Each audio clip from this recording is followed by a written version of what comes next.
Hi friends, welcome my YouTube channel. आपण मैंने केमती अच्छा आशा करछे भगवान का दयारू आपण मैंने बहुत भलरे थे। मु बहुत भलरे अच्छी। मो ये वीडियो रे मो फास्ट अल्ट्रासाउंड विषय कहबी। मो ये अल्ट्रासाउंड डॉक्टर 10 वीक रे मते कहिथिले करिया को।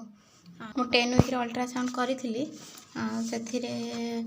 तार हार्ट बीट केते थिला, ता ओजन केते थिला, ता पोजीशन कौन थिला, बेबी रो ग्रोथ केमती थिला। ये अल्ट्रासाउंडटा मु श्री मेडिस्कान करी। यहाँ भुवनेश्वर डमणा पाखे अच्छी। आठ मो नेम अच्छी मीरा साहू। मो एज 23 इयर। तापरे यहाँ मो फास्ट अल्ट्रासाउंड रिपोर्ट 10 वीक रे होता। USG yearly pregnancy. यहाँ डॉक्टर कही मत 10 वीक रे तार हार्ट बीट आसी कि ना देखा। ये अल्ट्रासाउंडटा करते मो एलएमपी थिला 6/4/2022 माने 6 तारीख एप्रिल मास मो एलएमपी थिला माने पीरियड्स थिला। तापरे एलएमपी मोर 10 वीक 5 डे। एलएमपी मोर जब अल्ट्रासाउंड करथिली से टाइम रे 10 वीक 5 डे होता।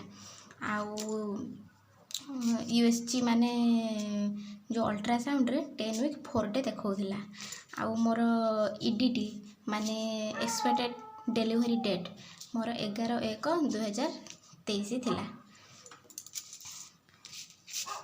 आ तार हार्ट बीट थिला 146। आमर देखैतिला सिंपल ओभारी कास्ट देखैतिला माने मो ओभारी रो। एटा देखंतु एटा होची मो अल्ट्रासाउंड पिक्चर। ए पिक्चर आपण माने किछि भी जानि परियेनी कि बेबी बॉय अछि कि बेबी गर्ल अछि। तार हार्ट बीट मोर थिला 146 मो बेबी रो। एथिरो आपण माने जानि ही परिबेनी एथिरे बेबी बॉय अछि कि गर्ल अछि। हार्ट बीट रो जणा पड़ेनी।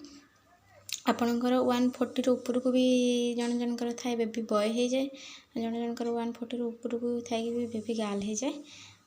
तो यहाँ देखो मो अल्ट्रासाउंड रिपोर्ट।